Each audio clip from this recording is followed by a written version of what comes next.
ways. Sometimes big ways, sometimes small ways. But the beauty of that is we are always received by God. We can always return to God. And that to me is really inspiring to our mission at St. Bakhita Catholic Worker House. So today I want to share with you 3 things about our mission. Maybe. No.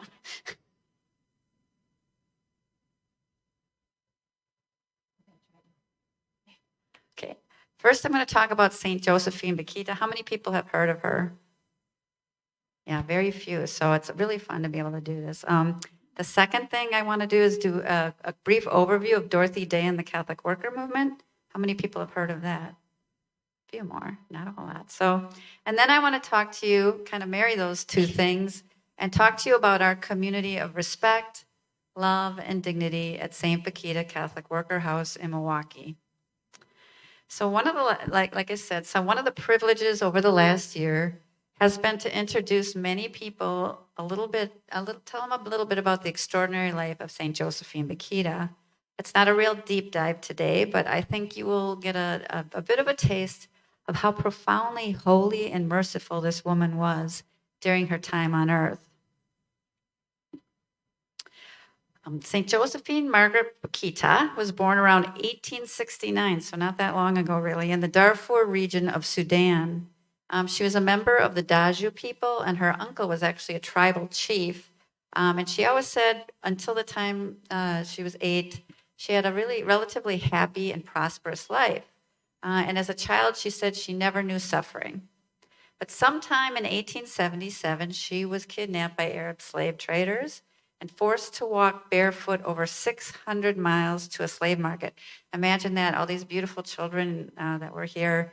Imagine that your 8-year-old having to walk 500 miles to a slave market. And then for the next 12 years, she would be bought and sold and given away at least 5 times. She said she spent so much time in captivity as a young child that she forgot her original name. As a slave, her experiences varied. Her first owner was a wealthy Arab man who gave her to his daughters as a maid. The assignment was easy until she was punished, and they think possibly for the crime of breaking a vase. And as punishment, she was beaten so severely that she was incapacitated for a month. And after that, she was sold again. One of her owners was a Turkish general who gave her to his wife and mother-in-law, who she reported beat her daily. Josephine wrote that as soon as one wound would heal, they would inflict another. She told about how the general's wife ordered her to be scarred. So as the mistress watched, ready with a whip, another woman drew patterns on her skin with flour, and then they cut her flesh and poured salt in it. So she would, if you've ever seen pictures of her, they show the wounds, 114 scars on her body from that enslavement. In 1883, the Turkish general sold her to the Italian vice consul, and he was less cruel and didn't beat her. So when it was time for him to return to Italy, she begged to be taken from Africa to Italy. Once in Italy, she was given away to another family as a gift, and she served as a nanny. And when this family had dealings in Sudan, the mistress of the family asked her to take their daughter to her catechism, and they actually placed them in the custody of the Venetian Canossian sisters who were educating their daughter, and in turn her nanny. So when the daughter went to catechism, so did Saint Bakhita, or Josephine Bakhita, and so she learned. That's where she learned about God. When she was in the custody of the sisters, as I said, she began to learn about God. But Josephine said, I always knew about God. She could feel the presence of God, or this creator being, but she didn't truly know who he was, the God that we all have come to know. And as you can agree, she already had entered into the suffering of the cross, so she had a very open heart to this God that she was learning about. The sisters were kind and loving and answered her questions, and she was deeply moved by this time and discerned a call that she wanted to follow Christ as they did. So when their mistress returned from Sudan, Josephine advocated for herself and refused to leave. Her mistress spent 3 days trying to persuade her to leave the sisters, but Josephine remained steadfast. So then the mistress complained to the Italian authorities. The case went to court, and the judge ruled in the favor of Josephine, which interestingly and tragically, slavery had already been outlawed in Sudan long before she was even captured. So it was illegal the whole time that she was in. Obviously, it was immoral the whole time, but it was illegal the whole time she was being held. So the Italian Vice Consul ruled in her favor. And for the first time in her life, she could make a decision about what she wanted to do. And she chose to remain with the Canossian sisters. She's baptized, confirmed, and received her first Holy Communion in 1890. And then she took the name Josephine Margaret Fortunata, which Fortunata is the Latin translation of her Arabic name, Bakhita. One cool fact is the archbishop who gave her her sacraments was none other than Giuseppe Sarto, who later became Pope Pius X. Josephine became a novice with the Canossian Daughters of Charity religious order. That was around 1893, and took her final vows in 1896. She was eventually assigned to a convent in Schio in Italy. So for the next 42 years of her life, she worked as a cook, a doorkeeper, and a convent. Did you ever notice that a lot of doorkeepers are made saints? I think that's the key to sainthood, to become a doorkeeper. She also traveled and visited other convents, telling her story to other sisters and preparing them for work in Africa, missionary work. She was known for her gentle smile and voice, and she was charismatic, especially the children really loved her. So they would be following her all around. On the evening of February 8th, 1947, again, to some of us, that doesn't seem that long ago, Josephine uttered the words, Our Lady, and she died. In 1958, the process of canonization began for Josephine under Pope John the 23rd. In 1978, Pope John Paul II declared her venerable. And it was sad because the news of her beatification in 1992 was censored in Sudan. They wouldn't announce her that she was beatified. But 9 months later, I just love this, John Paul II went to Sudan and announced it to the people. And it was just a moment of great rejoicing. He canonized her on October 1st in the year 2000. So in the world of saints, she's a pretty new saint. She's only 23 years a saint. So that's not unusual that we wouldn't know that much about her. So St. Josephine Bakhita is the patron saint of human trafficking and slavery, and her feast day is February 8th, the day of her death. Pope Benedict, in his encyclical Spe Salve, I like cute babies too. Pope Benedict, in his encyclical Spe Salve, referred to St. Josephine Bakhita as the patron saint of hope. And it's this moniker that inspires and informs our life at St. Bakhita Catholic Worker House. You see, St. Josephine Bakhita came to know and understand her freedom in a profoundly new way. She knew that slavery crushed people, stripping them of their dignity, whereas freedom in Christ liberates them, not only from physical oppression, but from the spiritual oppression of selfishness and sin.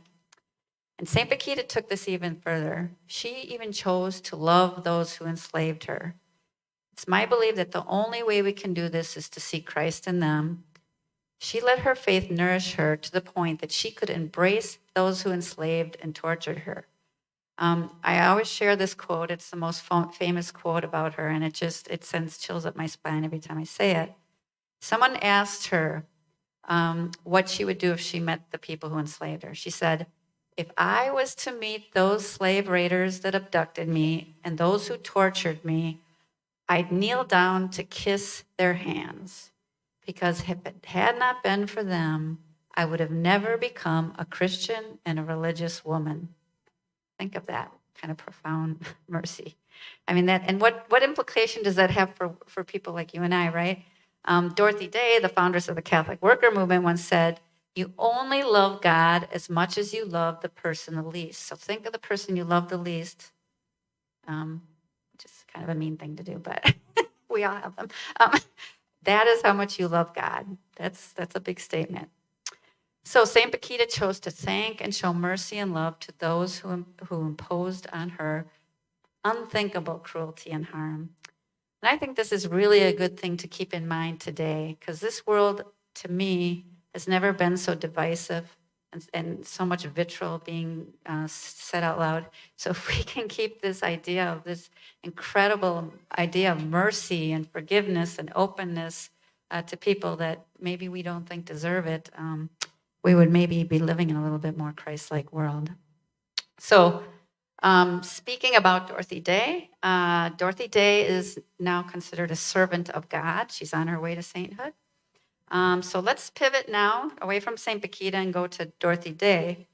As an aside, it's interesting to note that her cause for sainthood now sits in Rome, and it was sent off. Does anyone know who sent off the papers to Rome?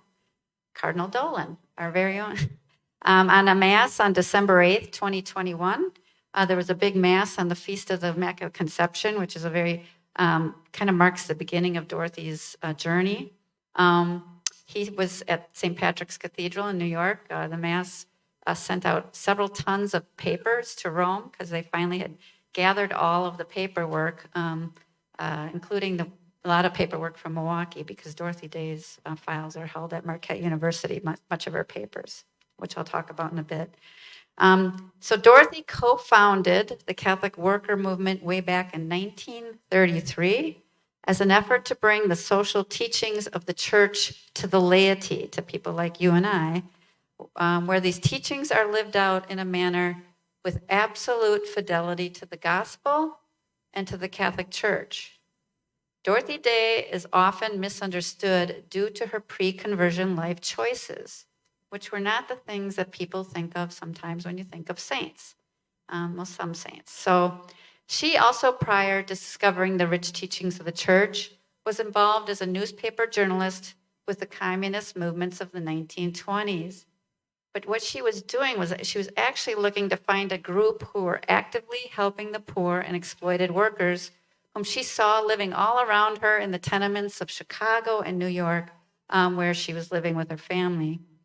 When she learned from her new friend, the Catholic worker co-founder, a man by the name of Peter Morin, that the Catholic Church had encyclicals and pastorals that spoke out on behalf of the poor and the exploited, she finally found a way to marry her religious inclinations, which she felt in her heart her whole life too, even though she wasn't raised Catholic. She felt this presence of God and would duck into churches and watch very closely her, friends' moms who would pray the rosary on their knees, Italian immigrants that lived around her. She was always drawn to this, but she was also drawn to the idea of helping the poor, but she didn't see, the Catholic Church back then didn't have the programs you see in it now. And she didn't see how those two things fit together until Peter Morin came along and showed her that actually the Catholic Church was a large voice in speaking out on behalf of the poor and the workers. So eventually she was baptized not long after becoming a single mom to Tamar Therese. And then at this time she began to deeply study the lives of the saints and all of the teachings in the encyclicals that were coming out at this time, speaking about the rights of workers and the rights of the poor. So she voraciously read about the theologians, the philosophers, and the authors that inspired her to live this new faith in a way, and this is, I think, the key to understanding Dorothy Day. She was inspired to live it in a way that Jesus really meant what he said in the Sermon on the Mount. Now that sounds like a flippant statement, but that is such a powerful, powerful statement. Jesus isn't just saying, feed the poor, clothe the naked. He's saying that what's the key to the kingdom? When the rich man came up to him and said, what do I need to share in the kingdom with you? And he said, give away what you have and come follow me. And the rich man walks away sad. That is, Jesus isn't just saying that to say that, right? She literally said, he meant this when he said that.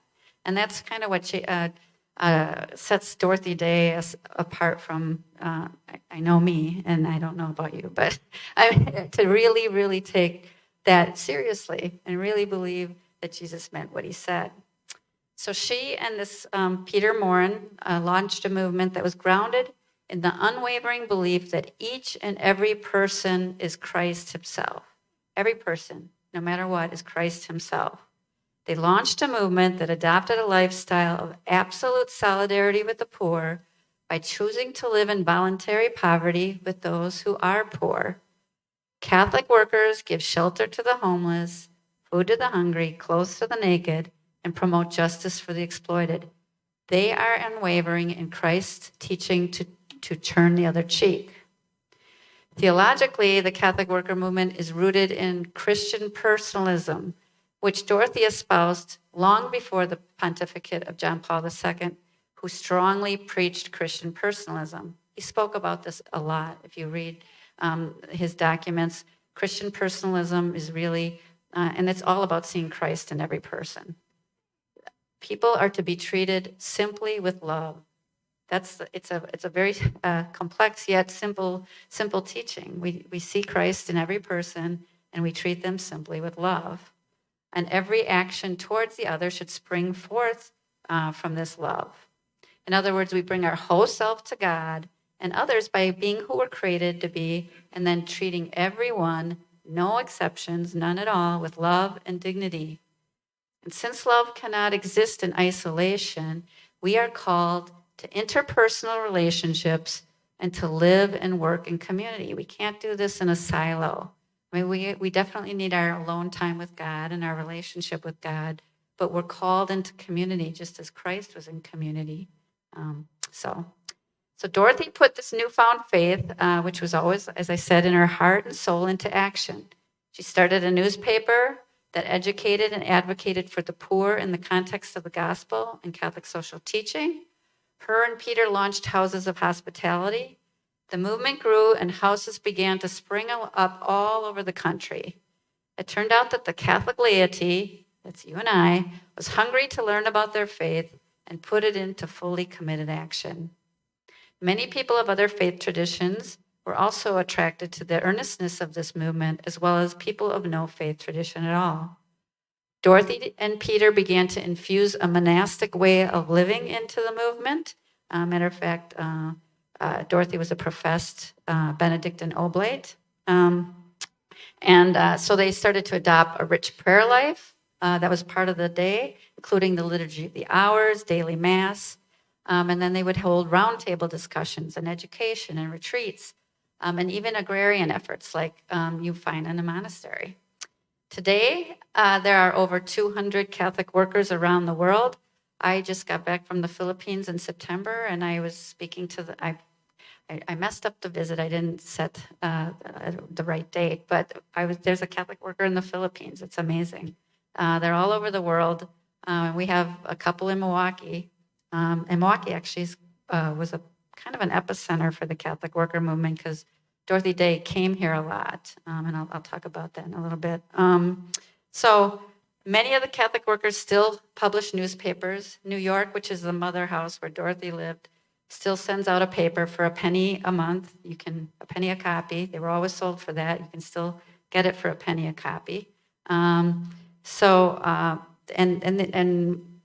You know, every Catholic worker is different because there's no rules to the movement, but some are a bit more Catholic than others, and that was kind of my aim with starting the Catholic worker here, was to keep it Catholic. So I think sometimes I know me, I don't know about you, but we're discouraged when we look at these saints, how it's difficult to be like Josephine and live with such grace and mercy. And Dorothy wrestled with how to engage completely in her service to God and others. Matter of fact, I mentioned before that December 8th was a big day for Dorothy. On December 8th, 1932, she was writing for the Catholic publication Commonweal, and she was attending a hunger march to report on it in Washington, D.C. She went to the Shrine of the Immaculate Conception, and she begged God. She said, you know, in the words of Paul in Acts 9, verse 6, she said, Lord, what will thou have me to do? What am I to do? How can I serve you? How can I give you my whole self? And how could she use her talents, which is really writing, as you know, she was a longtime journalist by then. How can I use my talents to serve you? How can I commit my whole self to you? And she was really begging God, ultimately, show me how to become a saint, right? How do I become a saint? How do I live? Because we are all called to be saints, right? Every one of us. I mean, every class I ever taught, I said that so many times. I think my students got tired of it. I'm like, you are called to be a saint. You can be a saint. Any of us can be. The matter of fact, that should be our goal in life, to be a saint. So she was saying, how can I make my way to sainthood? So it's my great hope that our Catholic worker community at St. Bakhita House is a proper witness to the lives of the two women I just told you about. So I'm going to frame our life on 2nd and Burleigh in Milwaukee on what I call the 9 pillars of the Catholic worker movement. I made this thing up, this 9-pillar thing up. I did, I'll admit it. You won't find it anywhere except on our website. But it's based on, I got interested in the Catholic worker movement in my early 20s. I lived in a Catholic worker house when I was 22. I was a single mom with my son, Jesse. And I didn't feel I could raise him in the way I wanted to. But I kept reading about Dorothy. So for many, many, many, many years, I read every book I could get. I did my master's thesis on her. I visited Catholic workers around the country to see what they were up to. So it just never left me. So I think I can do this 9-pillar thing and have a little bit of credibility to it. Not that I'm a big scholar or anything, but I think it helps to explain. I'm a big fan as a teacher of numbers. I think they help us to remember things. In our church, we have the 7 deadly sins. We have the 7 gifts of the Holy Spirit, 7 corporal spiritual works of mercy, 7 principles of Catholic social teaching. It's how we remember things. So I wanted to do 7 pillars of the Catholic worker movement, but I just couldn't get it down there. I'm a little wordy, so it's the 9 pillars. So what I'm going to do is go through each one of these. It won't take that long, and talk about what it is, so you'll get an idea of what's important to the Catholic worker movement. But you'll also see what we're doing at St. Bakhita, because I'm going to frame it within the work that we're doing at St. Bakhita House. So the pillar number 1 is the foundation. It's the foundation of the Catholic worker movement. It was foundation of Dorothy's life, but it was also should be the foundation of our lives, prayer and liturgy. So all things begin with the Eucharist. At St. Bakhita House, we celebrate Mass. We have a chapel in our house. It's kind of neat. It's a chapel that the School Sisters of Notre Dame put in the house when they built it. So we have Mass 2 times a week on Tuesdays and Thursdays. We're just going to at 3:30. I think we're switching to 2 o'clock because Father Bill doesn't like to drive in rush hour. But our Mass times are on our website, and if it's canceled, which sometimes it is, we put that on the website too. So if you're ever in Milwaukee and want to join us, it's open to anybody. We have like I said, a chaplain not in residence. We don't have men living at Bakhita House, but we don't require anybody who's living there to go to Mass, but it's open there, and people can come in and say prayer. We also host a monthly prayer to end racism. Contemplative prayer once a month with a soup lunch afterward. That's on our website too. And we've been doing this prayer effort for 6 years now. We used to do it at the cathedral, which is my brother's church. But now we moved over to the chapel, and we can have soup after. So more people have started coming if you offer food. So a little inspiration there. So you're all welcome to come anytime. On Fridays, we have a candle-lit light service, prayer service at 7 a.m., but that's the only thing that's not open to the public. That's just with our community of women. And the chapel's open 24/7 for the women to come and sit and just be with Christ, which is really important to healing. I think we would all agree. It's essential. The second pillar is hospitality. Catholic workers believe strongly in doing what's before them, to live the acts of mercy in response to a seen need. And as I said, take Jesus on his word to treat others as Christ himself. So with this calls the commitment to Matthew 25 to provide hospitality. And the St. Bakhita Catholic Worker House, we live in solidarity with the community of survivors of sexual exploitation. Given the fact that Milwaukee is a hub for human trafficking, we saw a great need. When I served before this, for about 4 years, I served as the director of urban ministry for the Archdiocese of Milwaukee. First with Father Tim Kitsky, then he stepped down and gave the reins to me.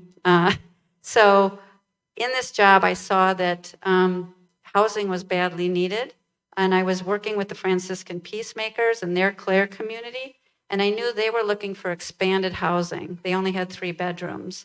So as Grace would have it, when a great big Capuchin Franciscan friary became available, that was built by the School Sisters of Notre Dame, that's our house.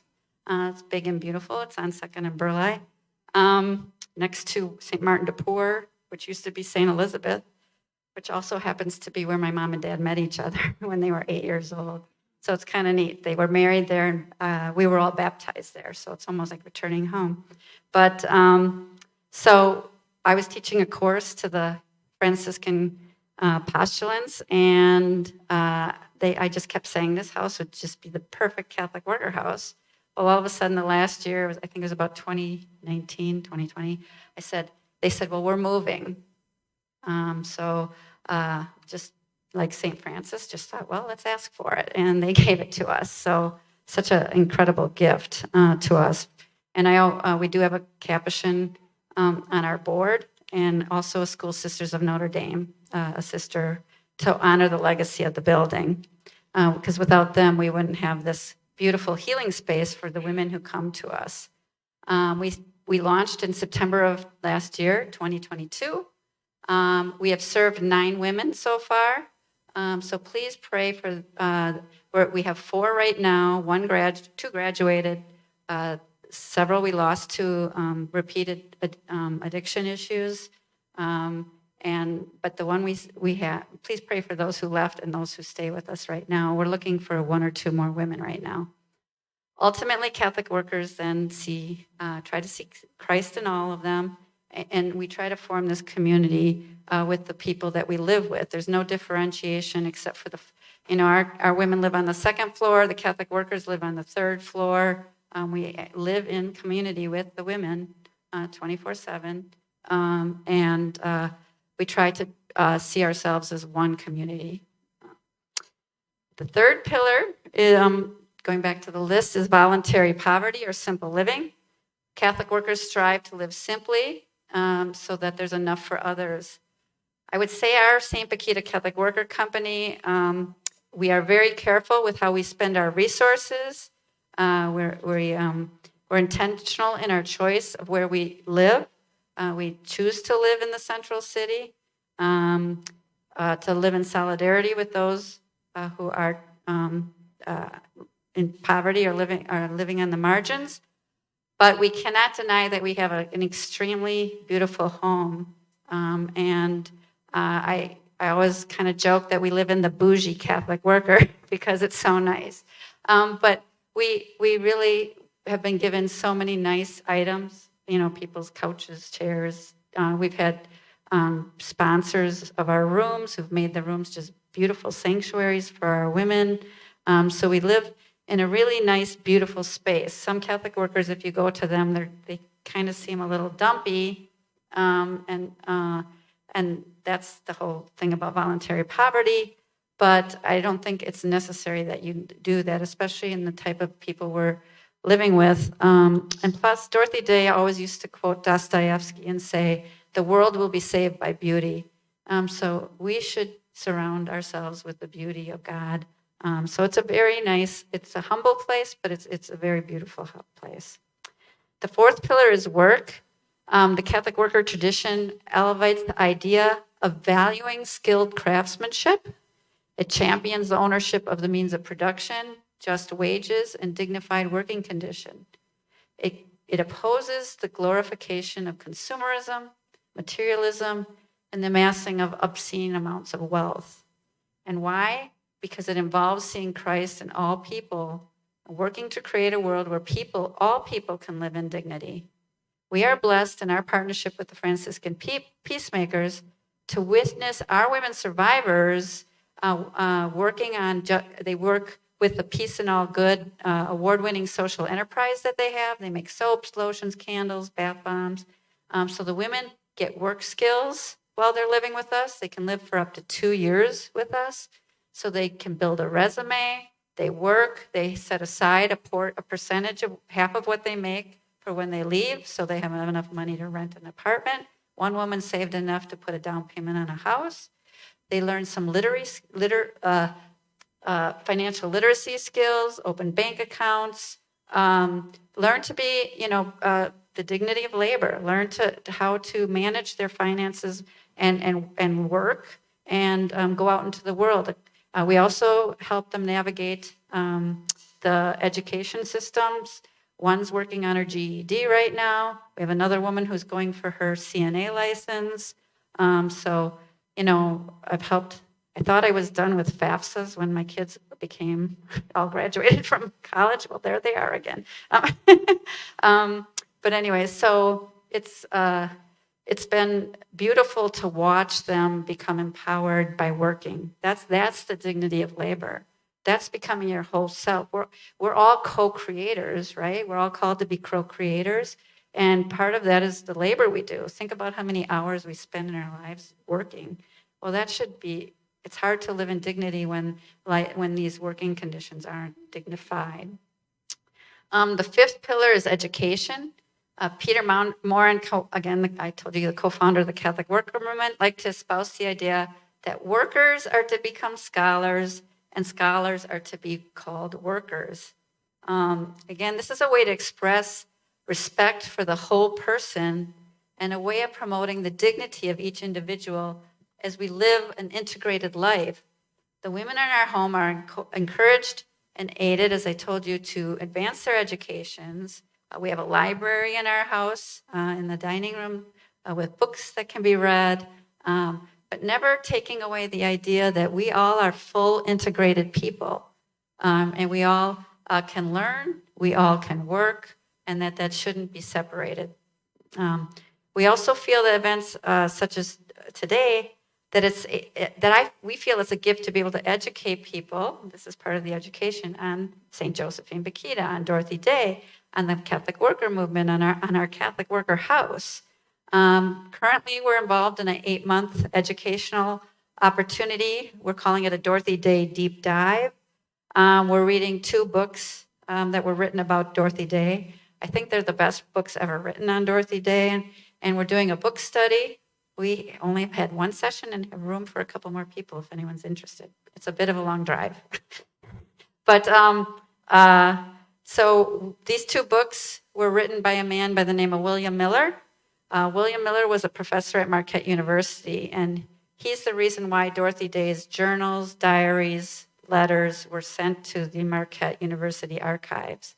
And he wrote these 2 books. These are the ones I read when I was 22. And these were the books that brought me to the Catholic Worker Movement. And they happen to be the most comprehensive because Dorothy handed all her stuff to him while she was still alive. He's the only person who had her journals, who had her diaries, who had her letters, and he wrote these books about her. And I find that a lot of people only know believe it or not, there are Dorothy Day devotees out there who have read her book, The Long Loneliness, and then they stop at that. Well, that's why we're calling it a deep dive. We're trying to teach her about her because she's so inspirational. A lot of people who read her or read about her say she gets under your skin. Once you read her, you're a changed person. So we're trying to help people to expand their knowledge base on Dorothy Day and the Catholic Worker Movement. The 6th pillar is roundtable discussions. Peter Moran called them roundtable discussions for the clarification of thought. He liked fancy names for things. They're really just gatherings to promote respectful discourse on important topics of the day, which could be theological, political, philosophical. One way Peter promoted Christian personalism was by proclaiming during discussions and important issues of our time. Even back then, people were, fighting about different issues like we are today. He would say, and I love this, and I'm going to get a sign made of this as soon as I get enough money. Announce, don't denounce. I love that. I love that given the hatred and the vitriol that's out there right now, that we hear on TV, that we see on social media. We are seeing people attacking one another. Peter said simply, announce, don't denounce.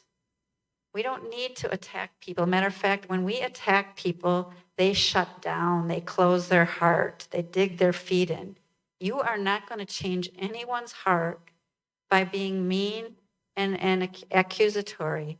Say what you have to say and see how God works it into their heart, is all Peter was saying. Announce, don't denounce. And I think that's how we can change people's hearts and minds. I see that a lot in an issue that's extremely important to me. I've been involved in the pro-life movement since I was 15 years old, and I cannot stand the hatred and the vitriol. You are not going to change anyone's life by being angry and bitter and mean. Talk to people. They'll see the truth. They'll see the love light in you. And we can change hearts and minds by doing that. And Peter Morin and Dorothy were really big about that. They had super strong opinions and were very vocal. But they were just trying to talk about what God said, about loving one another. And hey, it's not loving to take the life of another individual. It's not loving to denigrate somebody. It's not loving to try to, prove you're right and they're wrong. That will shine through. You don't have to, we don't have to pound it. And I'm saying you, I'm talking about me too, believe me, I'm as opinionated as anybody. But, but nonetheless, I think this is a really important part to look at. So it's our dream at St. Bakhita House that we will host roundtable discussions that can be reasonable discussions, open discussions about matters that divide us. Some say this is a little lofty and foolish, but Robert Coles said about the Catholic worker movement, they're not afraid to be fools for Christ. They're not afraid to be a spectacle unto the world.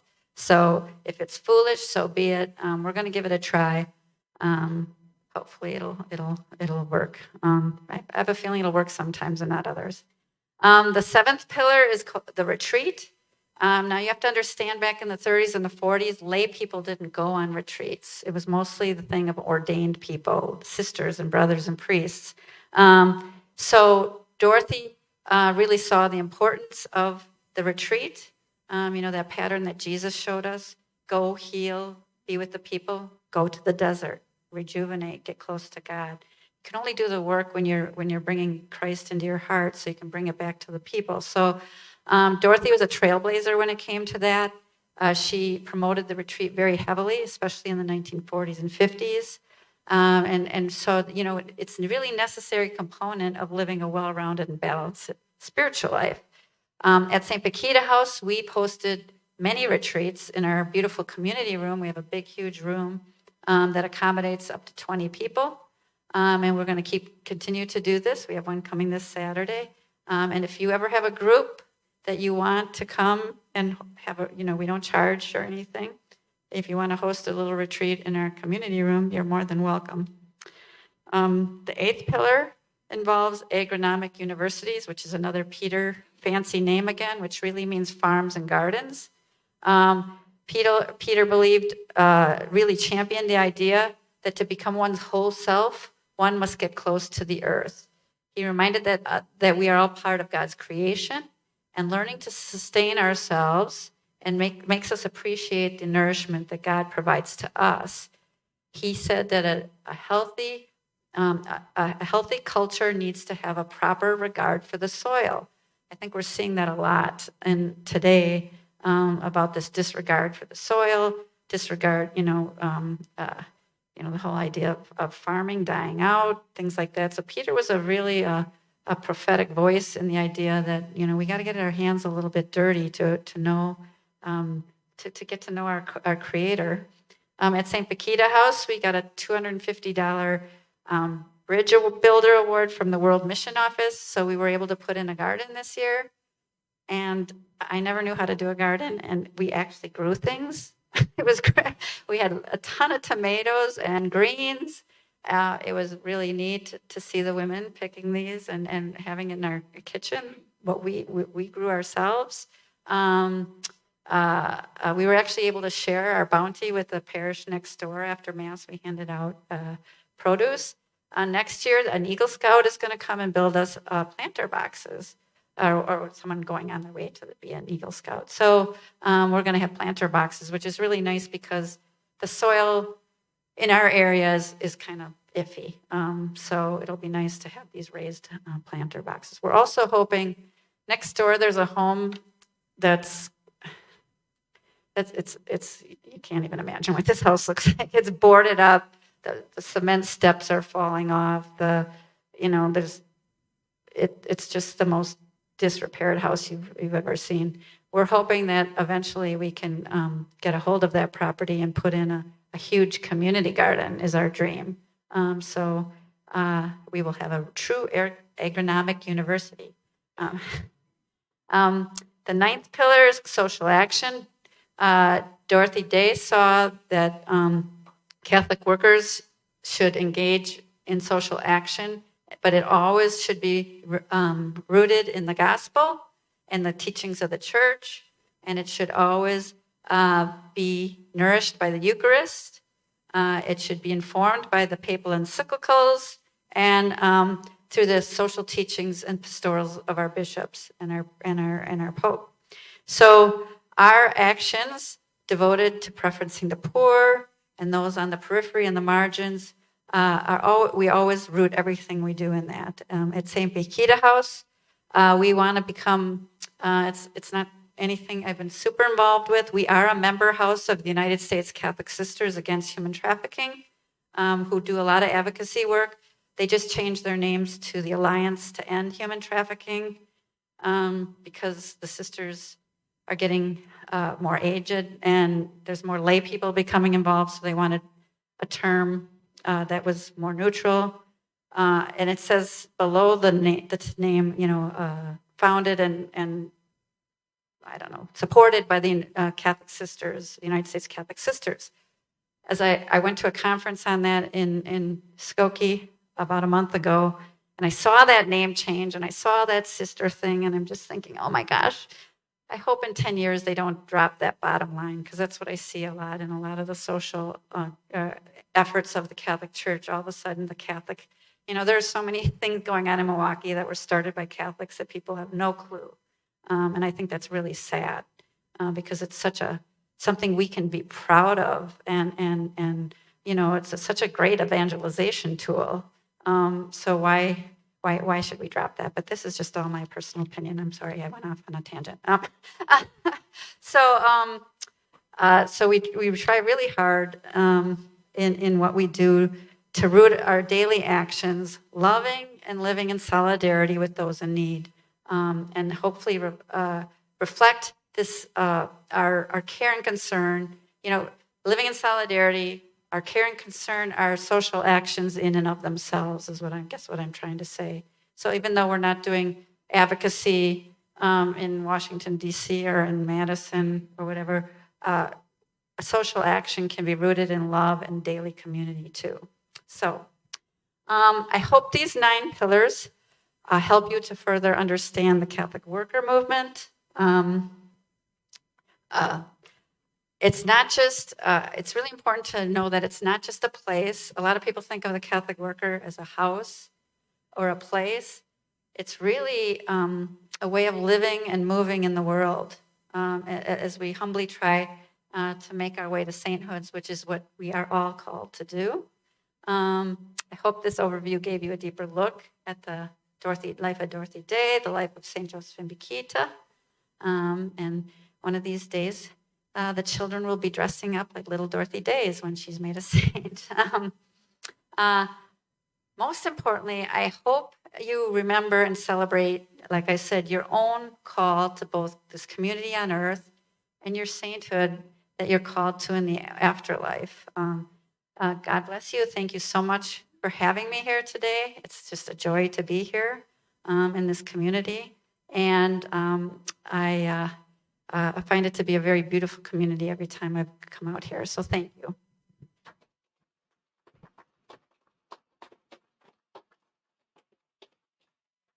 Anybody have any questions? Mm-hmm.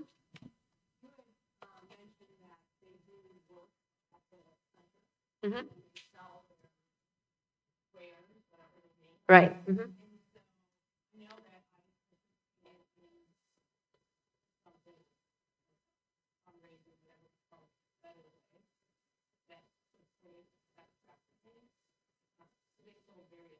Mm-hmm. Okay. So is that's an umbrella thing that has different? Oh, neat.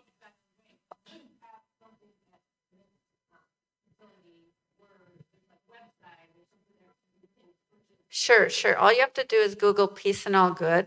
So they actually have there's a stand. We don't sell the products out of our house because we can't bring.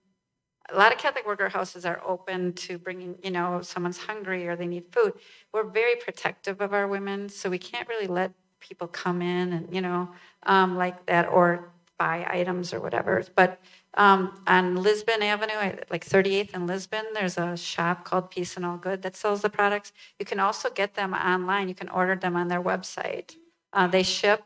They do a lot of shipping, a lot of business.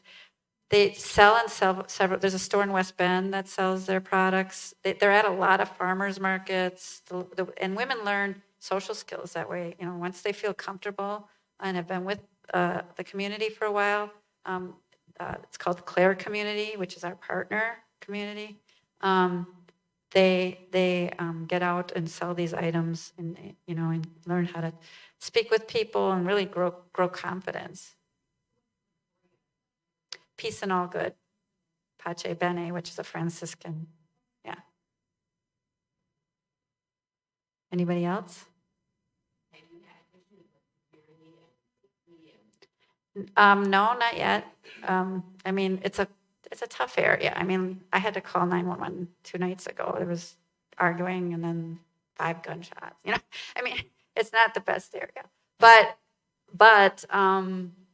we got a very nice grant before we even opened from a foundation, Sensian Foundation, gave us a very nice grant, and we enhanced our security very, very well. We were extremely well lit. We have cameras. We have, ADT security system. All our windows have. No, but we've never had that problem. And as I told you, they were they had a 3-bedroom and they wanted to expand their housing, the peacemakers, the Clare community. So, right now we are on our 8th and 9th room that we're fixing up for the women. So we've expanded that. So this partnership helped expand that. But the point of the story is they started in 2014 and they've only had one trafficker cause an issue in all that time. It's the whole thing isn't like what you see on TV. I mean, it can be, but it's more, it's first of all, it's in the suburbs and the rural areas, so you're not safe if you don't not live in the city. Second of all, things happen online. Women or girls are enticed. What 15-year-old who feels misunderstood by their mom or dad isn't enticed by some 22-year-old guy telling her how beautiful she is and how her parents don't understand her, but they do, I mean, that kind of stuff is scary. I mean, it can come into your house. I mean, I think you can be the best parent in the world, and somehow they can come in. And a lot of times it's boyfriends, women who think they're being loved by some guy who turns out to be a trafficker, a pimp, and then they're stuck because most often they're addicted. Well, actually not almost. Every woman we've had also deals with childhood abuse. So there's a vulnerability built in already, and a propensity to addiction to heal the pain they're feeling. So the addiction's a huge noose around their neck. It's just really hard for them. They're required to go to 3 or 4, no, not 3 or 4. They're required to go to 4 AA or NA meetings a week. They have social workers. They have life coaches dealing with the trauma. There's just so many spinning parts to this, but it's not always that kidnapping off the street or what you saw in that movie. That happens, but that's not the majority of them. It's anyone else.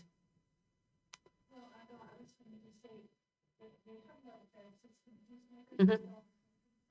Mm-hmm. That's what it is. Yeah. Yes. Isn't that West Bend? Oh, it is Hartford. I had that wrong. I'm sorry. Faith and Giggles in Hartford. I apologize. I thought that was West Bend for some reason. Yeah, yeah.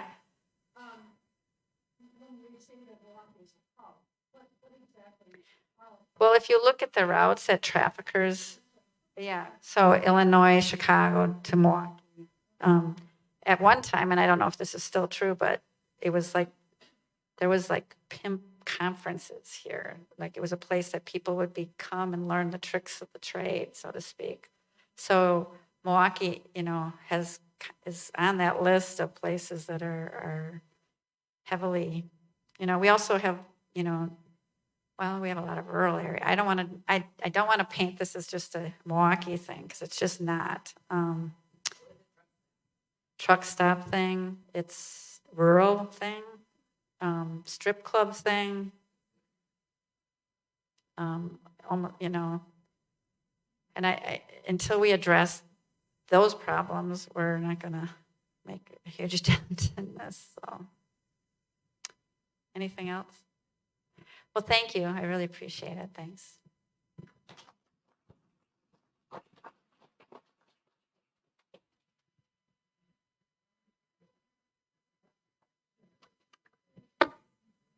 I have a brochure if anybody wants one.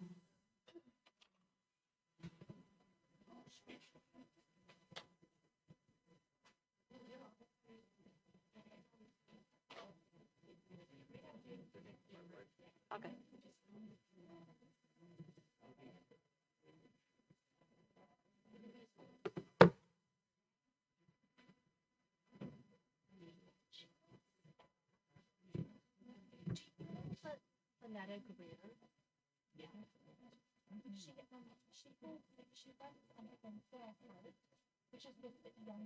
Yes, I've heard of that, yeah. Okay, so I used to work with her. Oh, really?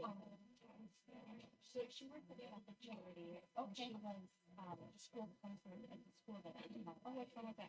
Say that, say something. Oh, yeah. I just, as you're talking, I heard like all of the work that she's done with rural programs.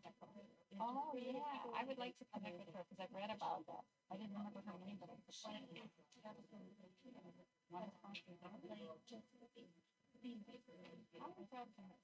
yeah, she's really. Yeah. Sure. Yeah. So she was starting it. So I had her own reception, and she was starting.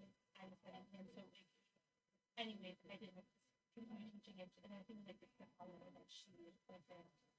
So it was kind of like all like a little bit of time, but she was well. I remember started there. So I worked with her for 5 years. And she to start. Are you still working? I haven't been there since then. Well, that was before. It is not. You were there before. So,